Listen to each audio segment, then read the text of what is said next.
Le curling en fauteuil roulant est un sport récréatif de plus en plus populaire autour du monde.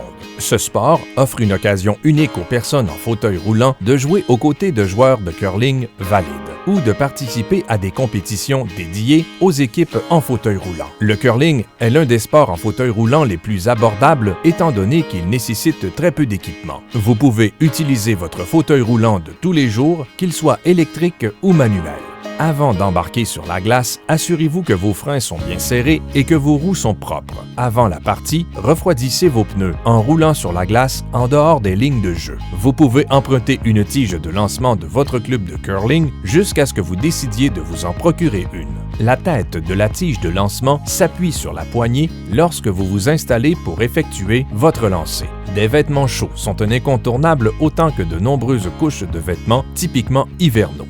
Les joueurs placent leur fauteuil roulant devant la maison, habituellement 8 à 10 pieds avant la ligne de jeu. Cette distance garantit que la pierre sera libérée de la tige de lancement avant de toucher la ligne de jeu. Lorsqu'un lancer débute, la pierre doit être située à moins de 18 pouces de la ligne centrale. Les deux pieds ne doivent plus être en contact avec la glace, mais doivent reposer sur les appuis-pieds. Le fauteuil roulant doit être tourné carrément vers la cible de façon à ce que votre bras, votre tige de lancement et votre pierre soient sur la ligne de lancer imaginaire. Il est plus facile de s'enligner sur la ligne du lancer en plaçant et verrouillant son fauteuil derrière la pierre avant d'installer la tige de lancement sur la poignée. Afin de tout maintenir en place vers la cible, il est préférable que le fauteuil ne bouge pas lors du lancer.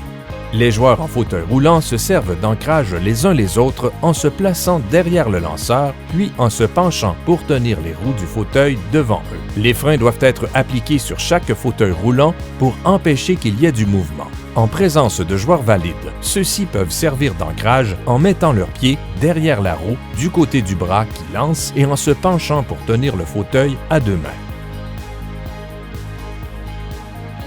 Il existe deux méthodes pour vous accrocher à votre fauteuil avec votre main qui ne lance pas, soit en vous agrippant à votre roue ou à une tige.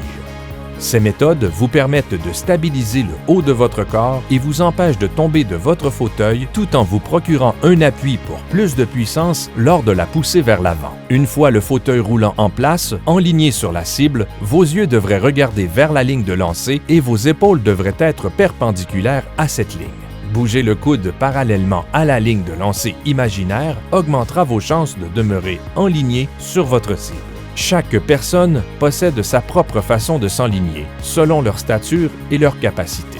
Puisque le fauteuil reste statique, l'élan provient du bras et du haut du corps. Déplacez le torse, le bras et la pierre vers l'avant simultanément tout en tournant graduellement l'avant-bras et le poignet afin d'appliquer la rotation. Le bras et le coude se déplacent en ligne droite pour s'assurer que la tige de lancement et par le fait même que la pierre reste sur la cible jusqu'au lâcher.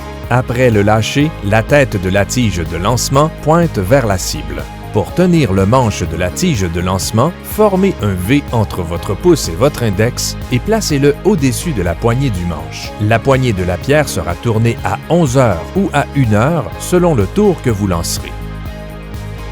Au moment de laisser aller la pierre, ramenez la poignée à midi en vous assurant que votre pouce et le lance-pierre pointent tous les deux vers la cible.